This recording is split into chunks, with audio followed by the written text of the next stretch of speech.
Y esas leyes del movimiento planetario son tres leyes. La que me voy a enfocar para esta plática es la tercera ley de Kepler.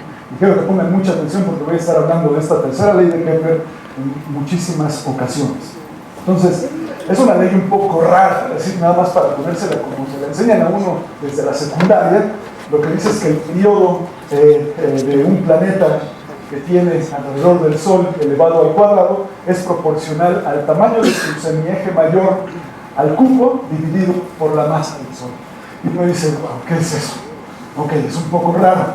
En fin, nada más recuerden que esas otras dos leyes, la primera de ellas dice que los planetas se mueven en elipses, ok, entonces con el Sol en uno de sus focos, y la otra que se barren áreas iguales en tiempos iguales a partir del foco, del centro, del foco de la elipse o del Sol. Entonces, independientemente de eso, nada más, si uno piensa, por ejemplo, que los planetas, vamos a hacer una suposición muy rápida, nada más pensando que los planetas tienen órbitas circulares, ¿ok? Entonces, esta tercera ley de Kepler puede escribirse de manera muy sencilla, y pensando eso, o si lo quieren ver, como las órbitas son muy parecidas a círculos, ¿ok? Para esta plática va a ser más que suficiente, entonces uno puede pensar o puede calcular cuál es la velocidad a la cual orbita un planeta. Esta relación nada más se escribe con esto. Casi ya no les voy a poner más ecuaciones, van a ser todas tan difíciles como esta. Entonces, lo único que quiere decir esa tercera ley de Kepler es que la velocidad a la cual orbita un planeta es proporcional a la raíz de la masa del Sol dividida por la distancia a la cual se encuentra un planeta en particular al Sol. Entonces, es bastante sencilla y uno la puede graficar. Esencialmente uno puede poner, por ejemplo, esa velocidad como función del radio y poner ahí los planetas. Ven ustedes que bien cae en esta relación que es proporcional a la raíz de 1 entre R. ¿Okay? Entonces eso es lo que muestra esta tercera ley de Kepler. Y esa forma de presentar velocidad como función del radio la voy a llamar en el futuro una curva de rotación. ¿Okay? Para cualquier fenómeno que observemos gravitacionalmente. Entonces, aquí la cosa es ya muy sencilla, porque entonces uno puede empezar a utilizar lo que haría Newton, y entonces vamos a ver qué fue lo que hizo Newton. Nada más lo voy a platicar, pero estuvo basado en este resultado. Este resultado es importantísimo para el desarrollo de la teoría newtoniana de gravitación. Newton, su mayor oponente, obviamente, fue René Descartes, dar esa idea de fluidos ocultos, y Newton escribió, así como René Descartes escribió los principios de filosofía, Newton escribió los principios de matemáticas, o los principios de la naturaleza. ¿Okay? Entonces, este libro es famosísimo, ahí es como un parteaguas de lo que se hacía en física antes y lo que se hace física hoy en día. En este libro, Newton construyó la ley de gravitación, ¿okay? 1687, utilizando la tercera ley de Kepler del movimiento. Y fue muy sencillo lo que tuvo que hacer. Simple y sencillamente, él, cuando desarrolló su teoría de mecánica, se dio cuenta, o ya se sabía de hecho desde antes, ¿okay? Cuando por ejemplo un objeto está girando, este produce una fuerza centrífuga. Todos lo han visto en una lavadora, cuando ponen la ropa y ven la centrífuga. ¿Dónde está toda la ropa? En las paredes de la lavadora. Trata de hacerse hacia afuera. ¿Okay? Entonces, en el caso de un planeta, por ejemplo, cuando se tiene esta fuerza, cuando el planeta está rotando, también tiene una fuerza centrífuga. Él trata de alejarse del Sol, pero dado que el Sol tiene una fuerza gravitacional, una atracción gravitacional hacia este planeta, en equilibrio es donde se producen estas órbitas planetarias. Está en equilibrio la fuerza de gravitación que está atrayendo a un planeta hacia el Sol y la fuerza centrífuga que lo está tratando de alejar. Ese es el equilibrio lo que importa. Y uno sabe desde secundaria sin ningún problema que la aceleración producida, la aceleración centrífuga, está dada por una relación muy sencilla, que es el cuadrado de la velocidad dividido por el radio. Y si enchufamos entonces la tercera ley de Kepler que les puse hace rato en la transparencia anterior, entonces lo único que queda, la velocidad, recuerden que era proporcional a la raíz de la masa entre el radio, entonces lo único que queda de esta relación es la famosa ley de gravitación universal, que es simple y sencillamente que la aceleración es proporcional a la masa dividida por el radio al cuadrado. También otra cosa que todos vimos en secundaria. Lo más impresionante es que la ley de gravitación universal de Newton está construida de una manera muy simple para lo que sabemos hacer hoy en día. Uno diría, wow, cualquiera puede hacerlo, es muy, muy sencillo. La parte más esencial es esta. Todo lo demás sí hay que hacer bastante trabajo, pero la parte más esencial es solamente esto. Entonces esta constante de gravitación se le conoce como la constante de gravitación de Newton a la G, y el signo menos nada más se pone para resaltar el carácter atractivo de la gravitación. Y entonces, como les decía hace rato, uno diría, ya está, ¿no? Es muy fácil. ¿Qué es lo que, por qué los planetas están así? Bueno, porque hay una cosa que se llama la gravitación, es una fuerza de gravitación, y esa está atrayendo a los planetas. El equilibrio entre esa fuerza de gravitación y la fuerza centrífuga es lo que resuelve el problema. Bueno, pues Europa se tardó siglos en aceptar esta postura. Y fue tan bruta que la segunda edición del Principia Mathematica, el astrónomo Coates escribió una crítica en el prefacio acerca de estos fluidos ocultos. Se los voy a traducir con mi traducción no oficial, pero bueno, aquí está. Esencialmente, lo que quiero resaltar nada más es la primera parte, en la cual critica a las personas que utilizan los fluidos ocultos. Dice, bueno, estos tipos suponen además fluidos ocultos, bla, bla, bla, bla, y entonces con todas esas ideas construirán ciertamente una fábula ingeniosa, si bien nunca dejará de ser una fábula. Eso dice el prefacio del Principia. Vale la pena echarle un ojo. Y después habla los que hacen filosofía experimental, lo que llamamos hoy en día física. Y entonces, estos cuates son los que de hecho derivan las causas de todo a partir de los principios más sencillos posibles. A partir de algunos fenómenos selectos, ellos deducen por análisis las fuerzas de la naturaleza y las más simples leyes de la fuerza. Ok, eso hace mucho tiempo que se dijo. Vale la pena ponerlo en la mente y decir, bueno, había un problema entre fluidos ocultos cuando la física, la matemática y la física empezó a tomar cierta importancia. Bien, la historia no acabó ahí. La historia de estas cosas ocultas es una historia muy interesante. Fíjense ustedes, en 1821 Alexis Bompard publicó tablas de la posición del planeta Urano. Esencialmente, ¿qué le pasa a Urano cuando lo vemos en órbita? Fíjense qué es lo que pasa. En su órbita alrededor del Sol, aquí está Urano, en esta órbita, a veces aparece, a veces se mueve más rápido de lo que predice la teoría de gravitación y a veces se mueve más lento. Entonces, era algo muy raro, pero bueno, Alexis Bompard lo publicó en este artículo de 1821. Y en su artículo puso unas conclusiones que son bellísimas de leer. Traducidas al español más o menos dicen así: estas irregularidades o residuos pueden ser explicados por las siguientes hipótesis. 1. El efecto de la gravedad del Sol a tan grandes distancias puede diferir de la descripción newtoniana. ¡Wow!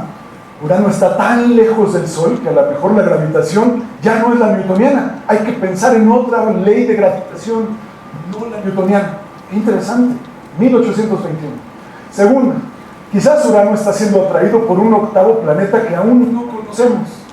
Y la última, estas discrepancias pueden deberse simplemente a errores en mis observaciones. Muy bien, eso es lo que hace un físico experimental. Ser bien honesto por todos lados.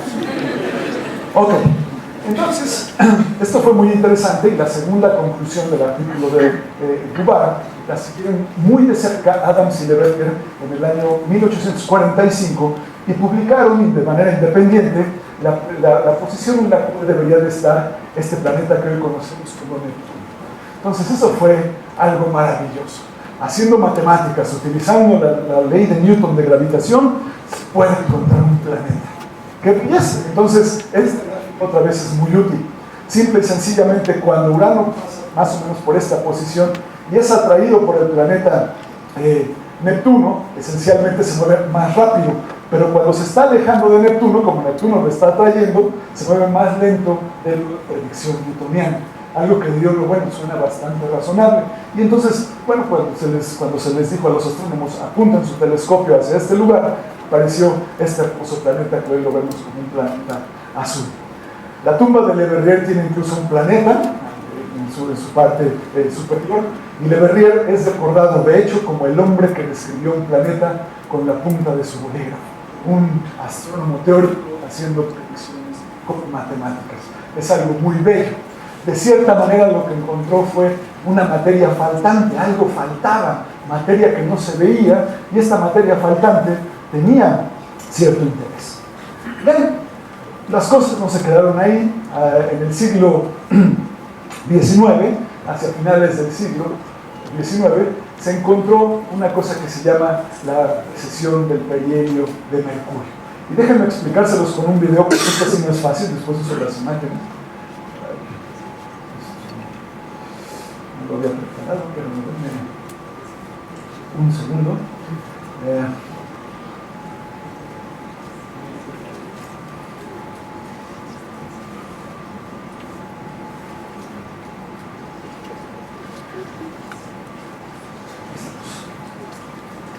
Eso es lo que hace la órbita de Mercurio alrededor del Sol. Es algo muy peculiar. Vean ustedes, es el plano de la órbita y vean ustedes cómo se está moviendo. Aquí está súper exagerado. Solamente se ve esta precesión, ese movimiento de la órbita, o sea, no se ve fija, el tiempo va moviéndose, pero eso es lo que hace, y nada más lo hace, para que tengan idea, 42 segundos de arco por siglo. Se mueve muy poquito. Esto es a lo largo de miles y miles de años lo que se ve en esa órbita. En fin, esa era la parte que quería decirles sobre la precesión de Mercurio, pero aquí también se las puse. Entonces, es algo muy raro. La gente entonces, en ese momento, pues también se puso a preguntar, bueno, pues si Le Verrier pudo encontrar un planeta, pues a lo mejor también hay otro planeta por ahí en el sistema solar que hace que Mercurio tenga ese movimiento, pero ahora ven, es un movimiento totalmente raro. Está precesando la órbita cada circunvalación que da él alrededor del Sol.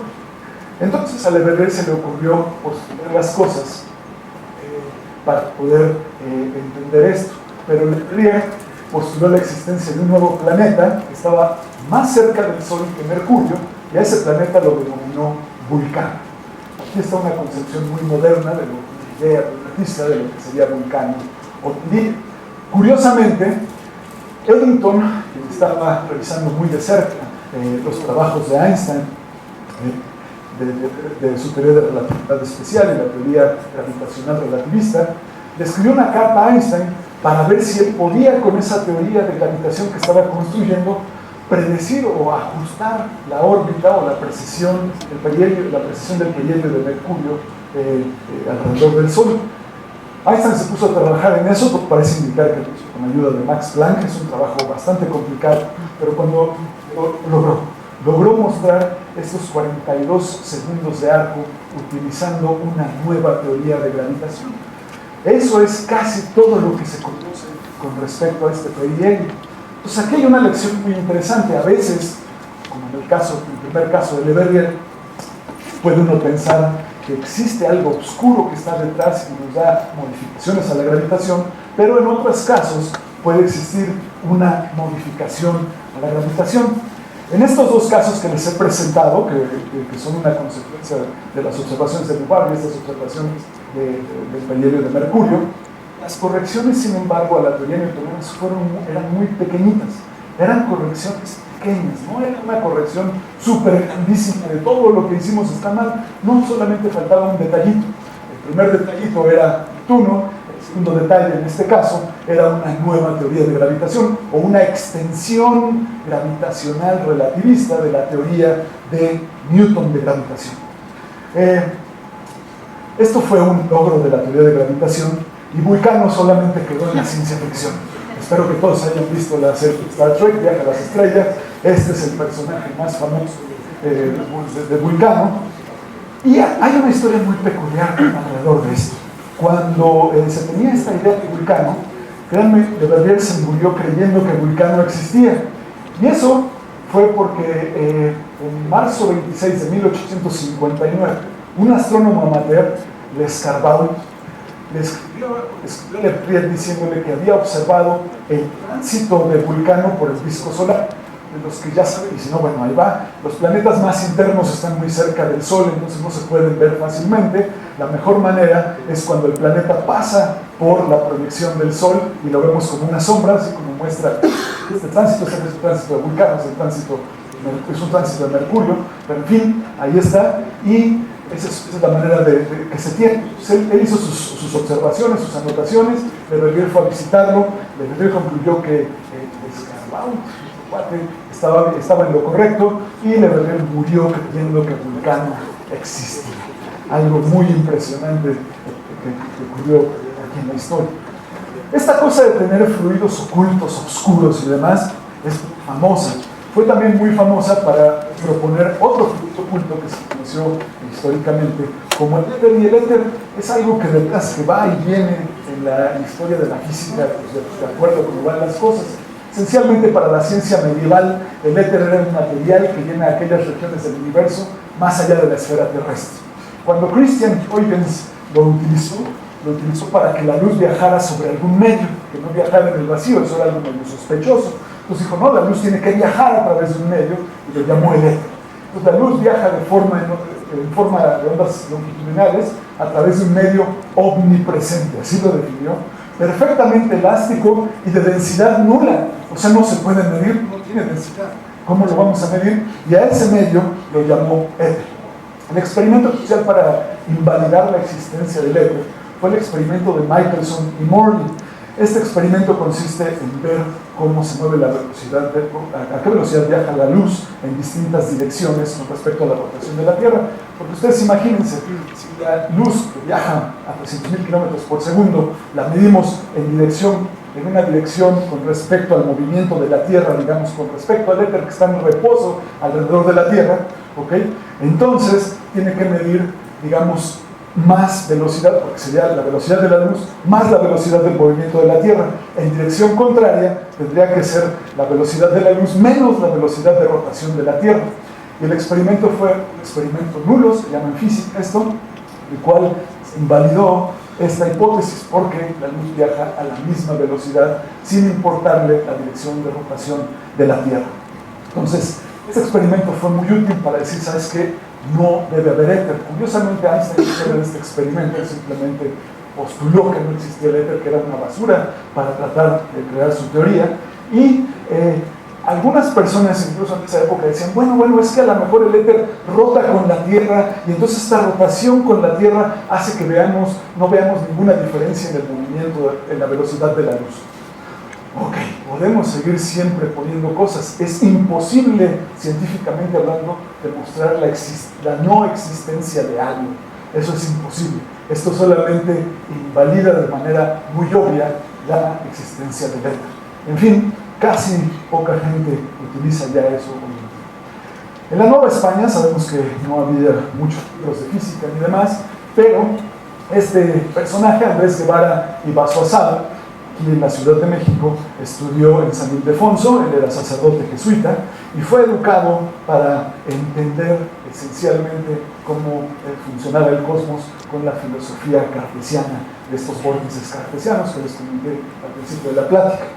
Él trabajó fuertemente, tuvo acceso al libro del Principia de Newton y no creía en estos vórtices cartesianos. Obviamente, siendo sacerdote en esa época, me imagino que fue complicado para él toda esta situación. Imagínense la Inquisición diciéndole, no creemos lo que la Iglesia dice. Ya se imaginarán todo lo que pasa con eso. Pero Guevara, igual que todos los jesuitas en las colonias en España, las colonias de España y mismo España, fue expulsado y eventualmente llegó a Italia. En Italia, por azares del destino, fue a dar a Bolonia, y en Bolonia, ya en un retiro más tipo monástico, se dedicó a escribir dos libros muy interesantes. El primero de ellos se llamó, de un nombre maravilloso, espero que a todos les guste. Se llama Pasatiempos de Cosmología o Entretenimientos Familiares acerca de la disposición del universo. Fue el primer libro de cosmología escrito por un mexicano. El segundo libro es un libro de física que se utilizó para dar clases de física por más o menos unos 100 años en las colonias españolas, y se llamó, pues, esta cosa que está aquí, Instituciones Elementarias de Filosofía. ¿Okay? Este primer libro que les platiqué, que está aquí, si algún día lo ven, es una vuelta por la biblioteca, es un libro muy bonito de ver, porque resulta que el libro estuvo perdido por 200 años, o más bien escondido. Resulta que Guevara lo mandó a Guanajuato, de donde él era nativo, donde él había nacido, y el libro, cuando lo recibió el bibliotecario, parece ser que en conjunto con el rector de la universidad, decidieron esconderlo. Con sobrada razón, si lo hubiera visto la Inquisición, este libro no hubiera llegado hasta nosotros hoy en día. 200 años después, en los años 1980, más o menos, no me acuerdo el año exactamente, pero los nuevos bibliotecarios descubrieron ese libro escondido ahí en la biblioteca y la Universidad de Guanajuato lo republicó. Entonces es algo muy bonito, lo publicó en 2 volúmenes, uno escrito con los escritos en manuscrito de Guevara, y el segundo tomo es como una traducción en máquina de escribir para que todos podamos leerlo exactamente, porque esa manuscrita todo nos cuesta muchísimo trabajo hoy en día. Entonces esto es una historia maravillosa, es alguien que luchó contra corriente, no sabemos si fue el único, pero ciertamente por lo menos una sola persona en México o en la Nueva España, en todo el dominio español, hizo esta idea de quitar fluidos ocultos, hipótesis cartesianos. La historia no acaba ahí. En 1933 Fritz Zwicky observó esta asociación de galaxias que se le llama el cúmulo de Coma. Así ven una galaxia espiral aquí, otra aquí, es una estrella de fondo, etc. Son varias galaxias que están interactuando entre ellas. Ahora imagínense un conjunto de objetos que están rotando, digamos, en todas direcciones. Entre ellos, pues, obviamente hay una fuerza centrífuga, ¿estamos de acuerdo? Y la gravedad que todos ellos producen los trata de juntar. Para que haya equilibrio, pues tiene que haber un equilibrio entre la fuerza centrífuga que los trata de dispersar y la fuerza de gravitación que los trata de juntar. Entonces Zwicky se puso a calcular las velocidades de rotación de los miembros y se dio cuenta que rotaban muchísimo más rápido que toda la luz que él podía inferir de las galaxias miembro de ese sistema. Entonces había como que una masa faltante, una materia faltante que no estábamos viendo. Pero resulta que aquí la corrección, opuestamente a las ideas, lo que les platiqué de los planetas, aquí la corrección sí es muy grande.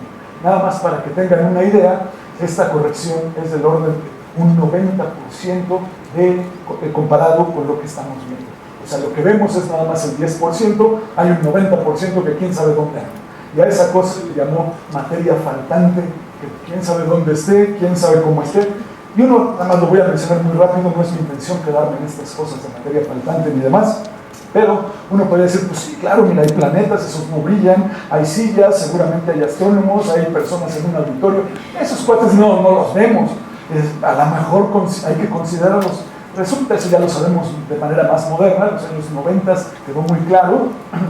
Esencialmente lo que sucede es que esas contribuciones son muy pequeñas, tan pequeñas que no las podemos tomar en cuenta. Ni siquiera de estrellas tipo Júpiter, o sea, que se llaman enanas cafés, no hay manera de que con materia normal podamos, digamos, entender esta materia faltante. Ok, la cosa no acabó ahí. En los años 1970, Vera Rubin explicó cómo se veía la curva de rotación de una de estas galaxias. Fíjense, es el mismo problemita como el de los planetas. Agárrense una estrella, está girando alrededor de la galaxia, ¿ok? Entonces tiene una fuerza centrífuga y la fuerza gravitacional de toda la masa interior a ella la está jalando hacia el centro de la galaxia que tenemos ahí. Entonces, Vera Rubin graficó esencialmente la velocidad que tenían estas estrellas como función del radio en este tipo de galaxias espirales. Y esencialmente lo que se dio cuenta es algo muy peculiar. La primera parte pues, es complicada porque aquí hay como un chipote en todas estas galaxias, es un bulbo. Entonces primero crece la velocidad y eventualmente uno esperaría tener una caída tipo kepleriana para los objetos más lejanos. Esto es lo que debería de estar pasando. Esencialmente, si se acuerdan, era esta tercera ley de Kepler, que nos dice que la velocidad es inversamente proporcional a la raíz de la separación al centro de la configuración, por poner todas las cosas muy sencillas. Sin embargo, de todas estas observaciones, lo que se vio fue que había como más velocidad, la curva de rotación se estaba aplanando de alguna manera. Entonces, esto lo que significa, la manera en la que lo interpretó estos resultados, fue en decir que había también materia oscura faltante. Y esa materia oscura, otra vez, así como la había puesto Fritz Zwicky, era muy grande. Otra vez ese 90% faltante respecto a un 10% de lo que estamos viendo. Esencialmente, uno podría decir de otra manera las cosas, y ahorita lo vamos a analizar de manera mucho mejor, que esencialmente en las partes muy internas uno puede tener también que la gravitación tipo newtoniana funciona muy bien, pero en las partes más externas hay que hacerle una extensión, una modificación a la gravitación newtoniana. Y uno diría, bueno, pues ese es un sistema un poquito complicado porque hay bastantes complicaciones en cuanto a cómo realizar esencialmente, cómo saber si sí o si no, hay materia oscura, si existe esta materia oscura faltante, o qué podríamos hacer. Una manera, o algo que resultó muy evidente a lo largo de varias décadas de observación, fue darse cuenta que esta parte plana en la curva de rotación mostraba no la velocidad al cuadrado proporcional a m entre r, como lo hace la tercera ley de Kepler, sino que la velocidad a la cuarta era proporcional a la masa. Y a esa cosa se le llamó la relación Tully-Fisher. Entonces la voy a estar usando muchísimo. Así como hay una tercera ley de Kepler, uno a lo mejor podría pensar que existe una modificación a esa tercera ley de Kepler, la cual le puede uno llamar esta relación Tully-Fisher. Pero para elevarla al grado de ley, uno tiene que hacer un trabajo más fuerte. Hay dos trabajos que se han hecho recientemente aquí en el instituto. Aquí está Alejandra, por ahí una de las estudiantes de Javier, que ha trabajado, Javier Hernández, mi colega, que ha trabajado en estas cosas. Y una de ellas, primero, es investigar cuál es el sistema, o ponerse a pensar cuál es el sistema más simple gravitacional que conocemos. Para tener gravedad, esencialmente tenemos que tener un objeto que es atraído por otro de alguna manera. Ese es el sistema gravitacional más simple que podemos pensar. Entonces, por ejemplo, la manera más sencilla de ver esto es pensar en un sistema binario, dos estrellas que están orbitando una alrededor de la otra. Si tomamos en cuenta esto, entonces, pues, digamos, si esta idea tuviera de alguna manera cierto sentido, entonces cuando estuvieran muy cerca dos estrellas, veríamos que la ley de Kepler orbitan de acuerdo a la tercera ley de Kepler, sin ningún problema. Pero cuando estén suficientemente alejadas, y por suficiente me refiero muchísimo, algo así como 70,000 veces la distancia de Tierra al Sol, con dos estrellas de más o menos el orden de una masa solar, ¿okay? Pues estando tan separadas, uno entonces debería de ver una cierta modificación, una desviación a esta tercera ley de Kepler. Y eso lo presentaron ellos de manera muy bonita. Aquí no voy a ponerme más cosas, pero es una curva de rotación de alguna manera muy rara de estos miembros, ¿okay? Solamente aquí es la velocidad relativa entre esos miembros como función de la distancia. La línea roja presenta la predicción newtoniana que deberían de tener estos objetos. Y si ustedes se dan cuenta, entre más cerca están uno del otro, pues más o menos están en esa predicción newtoniana, pero después difieren fuertemente de la misma. Y de hecho, es uno, el promedio y la desviación estándar de estos datos, se ve un poquito más bonito. La diferencia que se tiene con respecto a esto, esta es la predicción newtoniana, y estas son las observaciones que se tienen. Entonces es algo que de veras está motivando muy fuertemente que lo que se tiene es una modificación de la gravedad o una extensión de la gravitación, y aquí no hay materia oscura de ninguna manera, o no hay masa faltante, son solamente dos estrellitas que están orbitando una alrededor de la otra. Cuando hablamos de materia oscura, nada más para que tengan idea de esta materia oscura rara, la galaxia es como el puño de mi mano, ¿ok? Y la materia oscura tiene todo este tamaño y es una cosa que envuelve a toda esa galaxia. Es algo muy misterioso, tan misterioso como esos fluidos ocultos de verdad que descartas.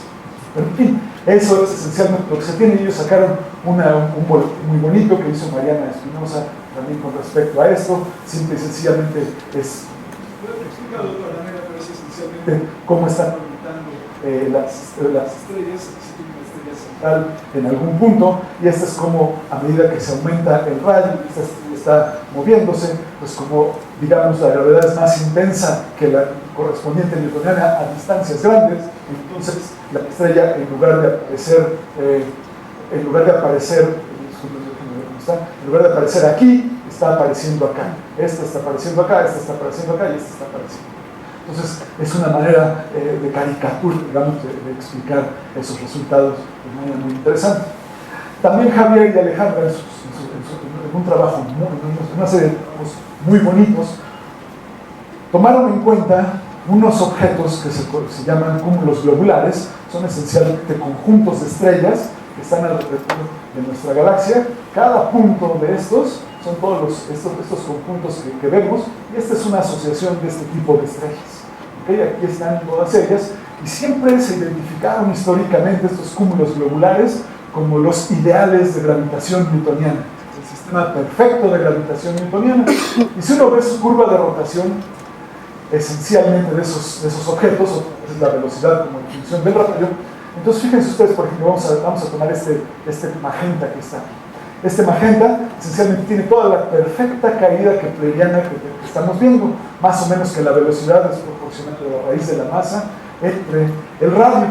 Sin embargo, curiosamente, en observaciones bien recientes, lo que se ha visto es que eventualmente la curva de rotación se está aplanando en estos objetos muy tradicionalmente newtonianos. Y no solo eso, aparte de esto, aquí nuestros colegas lo que hicieron fue incluso ver cómo se veía esta velocidad como función de la masa de cada uno de estos objetos asociados, y se dio cuenta que seguía perfectamente la relación Thule-Fisher, que la velocidad es un diagrama log-log nada más, eso se ve recto, pero que la velocidad es proporcional a la masa a la 1/4. Ahí está esa línea roja, que sería esta ley, ahora sí le voy a llamar Thule-Fisher. Hay otros sistemas también donde vemos esta correspondencia de que la velocidad es proporcional a la masa a la 1/4. Entonces es algo muy raro, pero ahí está, incluso en estos sistemas tremendamente newtonianos, requieren este tipo de modificación. Estamos viendo esta ley Thule-Fisher, y así la voy a llamar. Entonces uno estaría bien tentado de decir, muy bien, vamos a modificar la gravitación. Y si vamos a modificar la gravitación, pues, ¿podemos hacer eso? Eso es algo un poco raro. Realmente tendríamos que pensar si el espacio-tiempo es capaz de tener una estructura compatible con la estructura de la relación Thule-Fisher, porque eso es justo lo que hace en la teoría de gravitación o el espacio-tiempo comparado con la tercera ley de Kepler, es compatible con la tercera ley de Kepler.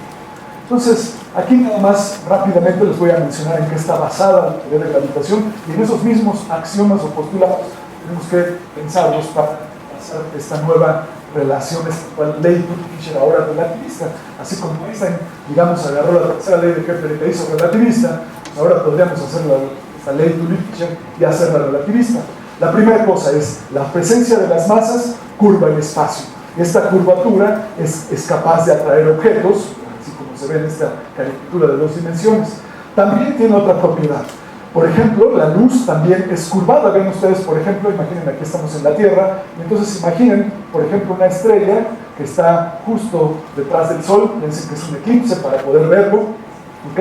Entonces la trayectoria de la luz se curva y eventualmente identificamos a la estrella con esta posición en vez de la que tiene acá. La otra es una cosa que se llama el principio de equivalencia. Aceleración es igual a gravedad. Es una buena hipótesis hecha por Einstein. Eso se llama el principio de equivalencia de Einstein. Esencialmente, eso sí lo sabemos. Cuando yo suelto una manzana y la dejo caer, se acelera. ¿Okay? Si yo entonces voy en un elevador hacia arriba, por ejemplo, entonces sentiría como una fuerza de gravedad, esto en ausencia de campo gravitacional, de fuerza gravitacional. Entonces, aceleración y gravitación son equivalentes. De hecho, uno puede eliminar la fuerza gravitacional en la Tierra. Por ejemplo, un avión que va en caída libre, espero que hayan visto en algún momento videos, algún programa televisivo en el cual los astronautas se entrenan así para ir al espacio y estar en microgravedad. Esencialmente los dejan caer, cuando el avión ya está en caída libre, ellos empiezan a flotar, ya no sienten fuertemente el fenómeno de gravitación. Entonces, eso es lo que hace. Y otra cosa más es que las trayectorias tanto de partículas materiales como de planetas, estrellas, como las de partículas no materiales, como serían los fotones, luz, ¿okay? Siguen trayectorias geodésicas. Esas son las trayectorias mínimas, más pequeñas que hay en un espacio. ¿Okay? Esa es la manera en la que uno puede formular una teoría relativista. Entonces, si hacemos eso, podemos entonces ver qué es lo que sucede. Para poder hacerlo, lo que hicimos fue utilizar, así como en gravitación relativista newtoniana se utilizó la tercera ley de Kepler y la deflexión de los rayos de luz, como les mostré anteriormente, esta deflexión de rayos de luz que estamos viendo en estrellas cerca del limbo solar y que eventualmente aparecen en una dirección no esperada, están deflectadas. ¿Okay? Aquí está la primera observación que se hizo en 1919 por Eddington, que fue a ver un eclipse en el sur de África. Esencialmente, aquí están las estrellas, ven ustedes cómo difieren una de la otra. Una es donde deberían de estar las estrellas y otra es donde están apareciendo. Se ve claramente que cuando la luz de una estrella de fondo pasa cerca del Sol, por ejemplo, esta trayectoria es desviada. Lo mismo hicimos nosotros, pero ahora con esta extensión de la gravitación, utilizando esta ley Tully-Fisher. Y con esta ley Tully-Fisher, bueno, pues aprobamos esta manera de verlo y utilizamos ahora lentes gravitacionales. Ahora la cosa tiene que ser más grande. Entonces piensen, por ejemplo, que tenemos varias galaxias, una asociación de galaxias, un cúmulo de galaxias, y tenemos, por ejemplo, una galaxia de fondo. Entonces la luz eventualmente va a ser curvada por estas galaxias que están aquí y la vamos a ver en la Tierra. Resulta que en el primer análisis que hicimos con respecto a esto, la misma estructura que tiene relatividad general la hereda totalmente esta extensión de la gravitación relativista hacia la ley Tully-Fisher. Y entonces ahí vienen un montón de cosas muy interesantes. Ahí, primero que nada, hay que entender esta cosa que cuando ponemos masas, el espacio se curva. Fíjense ustedes, la manera matemática de representarlo es la siguiente. Del lado derecho ponemos masas, están haciendo peso, ¿ok? Cuando yo pongo una masa, el espacio se curva, entonces le pongo un signo igual de alguna manera compleja. Y no solamente eso, aparece no solo la masa, sino también la energía y también la presión del sistema. Esa es la manera estándar de entender la gravitación. Y esto, bueno, resulta que cuando uno ve la propuesta de Einstein es la más sencilla de todas las que hay. Entonces, una manera entonces ya ahora de entender las cosas, ¿okay? Siguiendo a Bouvard, es por ejemplo, si yo tengo más aceleración, pues eso a qué se debe, pues porque hay más curvatura, pero ¿quién produce más curvatura? Porque hay más masa.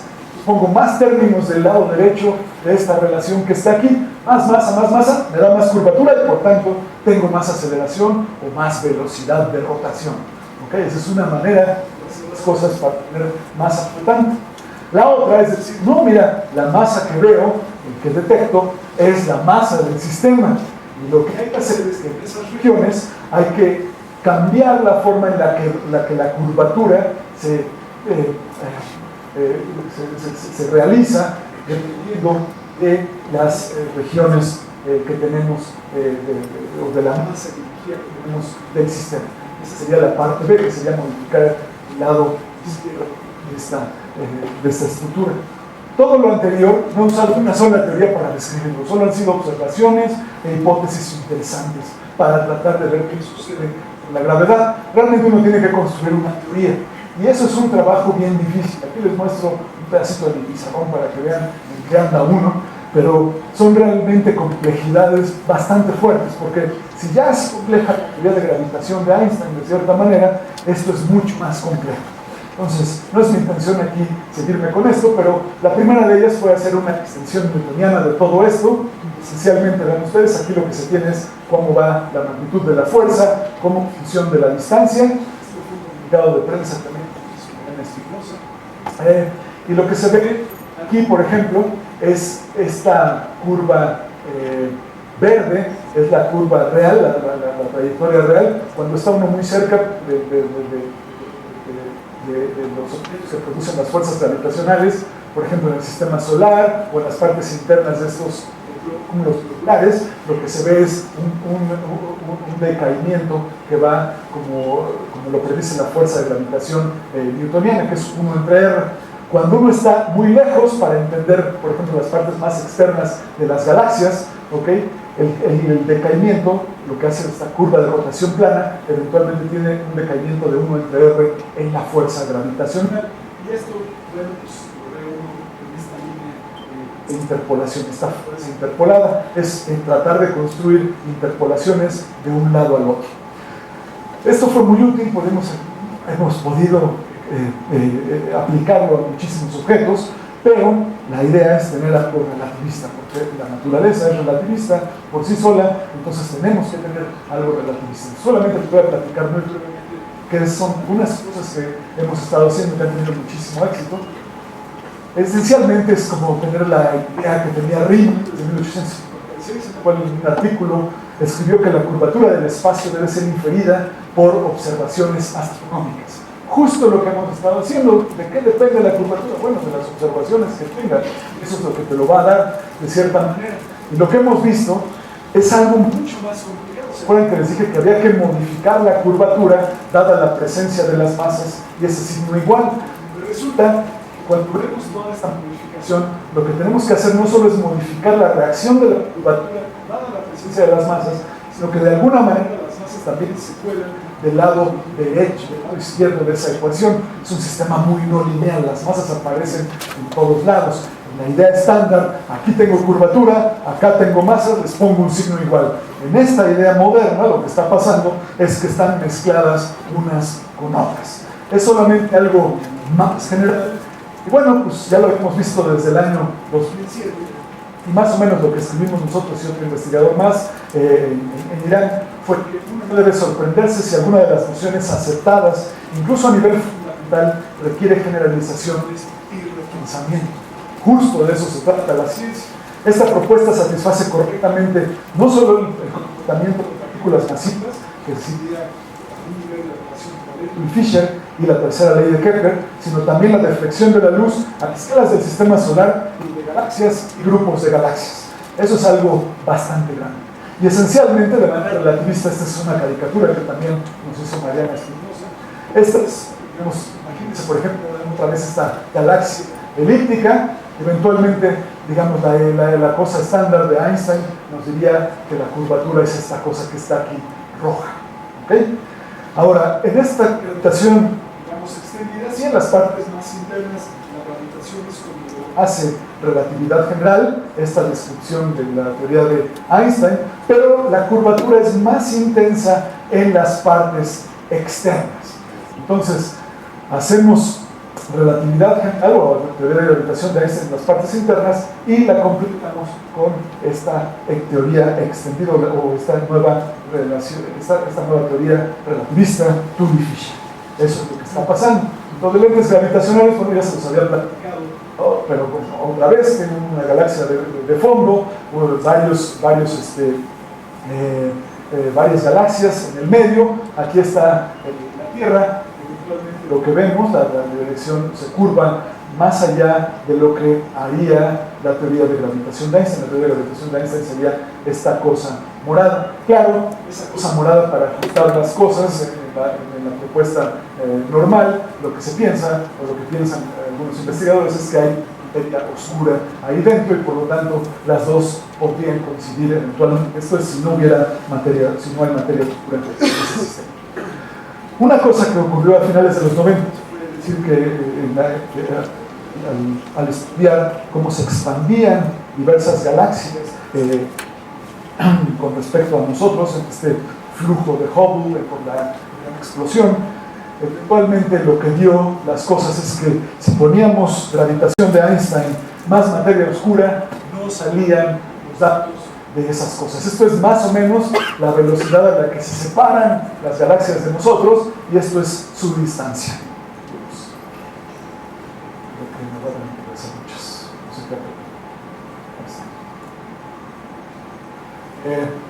Entonces esto es como la velocidad como función de la distancia. Entonces resulta que no salían las cosas y lo que se tuvo que agregar fue un ingrediente todavía más sorpresivo. Un ingrediente que se le denominó energía oscura, en el cual en comportamiento energético, para que tengan una idea, lo que vemos es nada, un 3%, un 5% de todo el contenido energético del universo. Materia oscura es más o menos un 20%, un 20-25% de todo lo que vemos, y esta energía oscura es un 70% de todo el contenido energético que tenemos. O sea, vivimos en un vórtice cartesiano mega grandotote con energía y materia oscura rodeándonos por todos lados, absolutamente indetectable, no hay ningún detector, no importa. En fin, esta es la cosa, utilizando la misma descripción que les platiqué. Eventualmente lo que podemos ver, por ejemplo, aquí el modelo azul es el modelo que se usa con materia oscura, energía oscura. Ahí está con respecto a los datos, esta velocidad que se tiene. Y la línea roja es la nuestra. Ustedes en distancias cortas es la misma, eventualmente difieren, y estamos trabajando en ver cuál aplica para mejor entender estos datos. Incluso en estas observaciones de Zwicky de cúmulos de galaxias, aquí les muestro, por ejemplo, no la velocidad, sino estas cosas se ponen como función, la masa interna que se tiene como función del radio.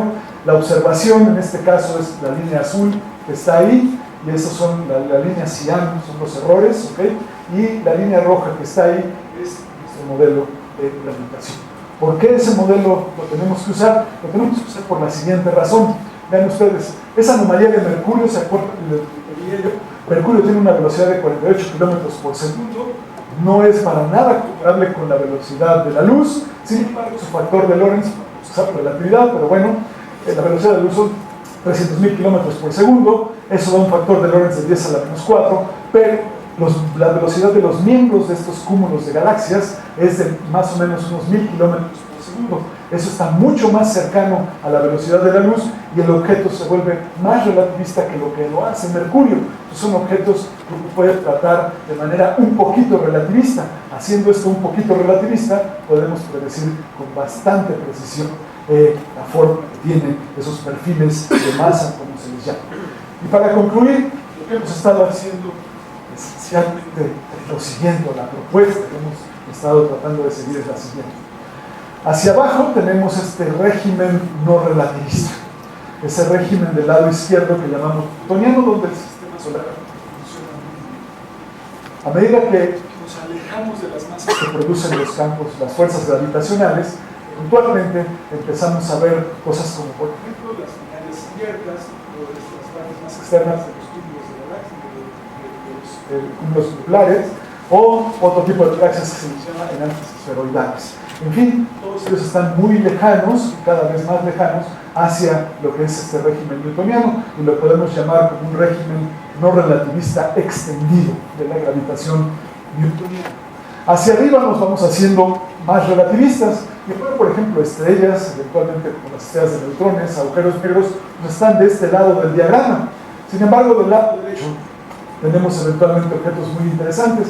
Por ejemplo, tenemos grupos de galaxias, las galaxias espirales más o menos estarían por aquí abajo, ¿okay? Las galaxias elípticas también, pero bueno, los conjuntos de galaxias, estos cúmulos de galaxias estarían aquí, y la expansión del universo como un todo, cuando hacen las cuentas, queda perfectamente en este régimen que está aquí. Esencialmente lo que hemos estado tratando de hacer es hacer una conmutación, tratar de ver cómo podemos movernos de un lado a otro en todas las direcciones, y así tener una teoría extendida de gravitación. No hemos hecho nada más que seguir las mismas recetas que los dos grandes pilares de la gravitación hicieron en su época, tanto Newton como Einstein. Pensar de la misma manera que ellos la hicieron, pero ahora teniendo datos diferentes. Eso es todo lo que hemos hecho. Entonces, espero que les haya gustado. Muchas gracias.